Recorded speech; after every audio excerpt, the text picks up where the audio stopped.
दोस्तों, अगर आप भी सोना खरीदने का इंतजार कर रहे हैं तो आज की वीडियो आपके लिए बहुत जरूरी है, क्योंकि इस समय हर किसी के मन में सिर्फ एक ही सवाल चल रहा है। आखिर सोना और कितना सस्ता हो सकता है? क्या अभी खरीद लेना चाहिए या फिर थोड़ा और इंतजार करना समझदारी होगी?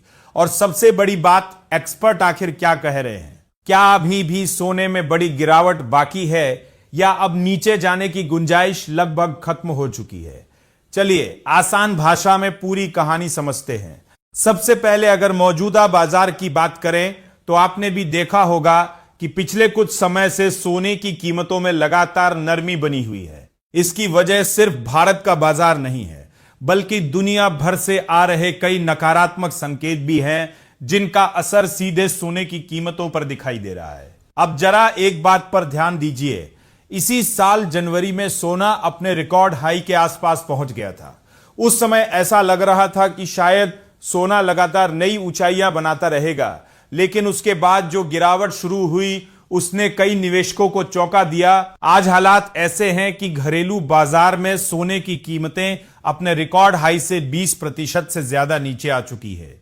अब सवाल यही है कि क्या गिरावट अभी खत्म हो गई है या फिर सोना यहां से और भी सस्ता हो सकता है? देखिए, अगर सिर्फ रोजाना के उतार चढ़ाव को छोड़ दें और पूरी तस्वीर देखें तो कई बड़े ग्लोबल ब्रोकरेज हाउस ने साल 2026 और 2027 के लिए अपने गोल्ड प्राइस टारगेट पहले के मुकाबले थोड़े कम कर दिए हैं। लेकिन यहां सबसे दिलचस्प बात यह है कि उन्होंने अपने अनुमान कम जरूर किए हैं। फिर भी उनका मानना है कि आने वाले समय में सोने की कीमतें मौजूदा स्तर से ऊपर जाने की संभावना रखती है।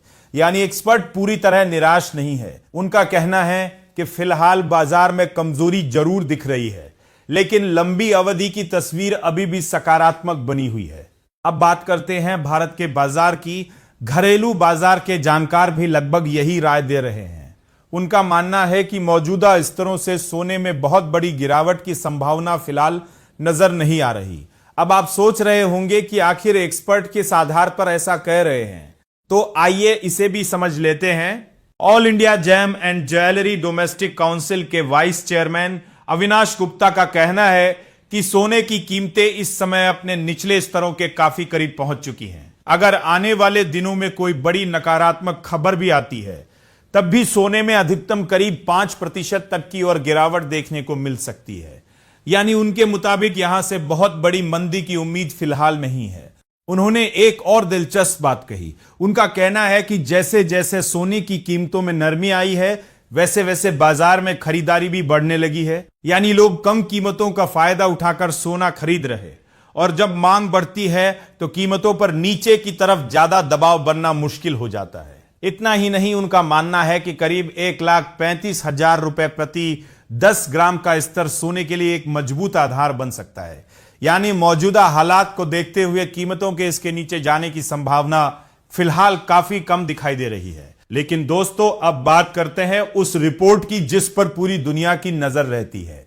दुनिया की बड़ी इन्वेस्टमेंट बैंक गोल्डमैन सैक्स ने भी हाल ही में सोने को लेकर अपना नया अनुमान जारी किया है। हालांकि उन्होंने पहले के मुकाबले अपना टारगेट थोड़ा कम किया है, लेकिन फिर भी उनका मानना है कि इस साल दिसंबर तक सोने की कीमत करीब $4,900 प्रति औंस तक पहुंच सकती है। अब यहां एक शर्त भी है। अगर अमेरिकी फेडरल रिजर्व आने वाले समय में ब्याज दरों में बढ़ोतरी करता है तो सुरक्षित निवेश के तौर पर सोने की मांग कुछ कमजोर पड़ सकती है। ऐसी स्थिति में साल के आखिर तक सोना करीब $4,400 प्रति औंस तक रह सकता है। लेकिन गौर करने वाली बात यह है कि दोनों ही अनुमान आज की मौजूदा कीमतों से ऊपर है। यानी बड़े ग्लोबल संस्थान अभी भी लंबी अवधि में सोने को लेकर पूरी तरह नकारात्मक नहीं हुए हैं। अब जरा पीछे चलते हैं। आपको याद होगा कि जनवरी के आखिर में सोने की अंतर्राष्ट्रीय कीमतें रिकॉर्ड स्तर के करीब पहुंच गई थी। उस समय कीमत लगभग $5,600 प्रति औंस तक पहुंच गई थी। लेकिन उसके बाद बाजार में लगातार कमजोरी देखने को मिली और फिलहाल सोना करीब $4,100 प्रति औंस के आसपास कारोबार कर रहा है। भारत की बात करें तो यहां भी तस्वीर कुछ ऐसी ही रही। रिकॉर्ड हाई से सोना 20% से ज्यादा टूट चुका है और कीमतें 1,45,000 रुपए प्रति 10 ग्राम के नीचे आ चुकी है। तो अब सबसे बड़ा सवाल, अगर आप सोना खरीदने की योजना बना रहे हैं तो क्या करना चाहिए? अगर एक्सपर्ट्स की राय को देखें तो फिलहाल बहुत बड़ी गिरावट की संभावना कम मानी जा रही है। ऐसे में अगर आपका निवेश लंबी अवधि के लिए है तो एक साथ पूरी रकम लगाने के बजाय धीरे धीरे और हिस्सों में निवेश करना ज्यादा समझदारी भरा फैसला हो सकता है। इससे अगर बाजार में थोड़ी और गिरावट आती भी है तो आपको बेहतर औसत कीमत का फायदा मिल सकता है। अब मैं आपसे जानना चाहता हूं, आपको क्या लगता है कि कीमत में और बड़ी गिरावट बाकी है? अपनी राय नीचे कमेंट में जरूर बताइए।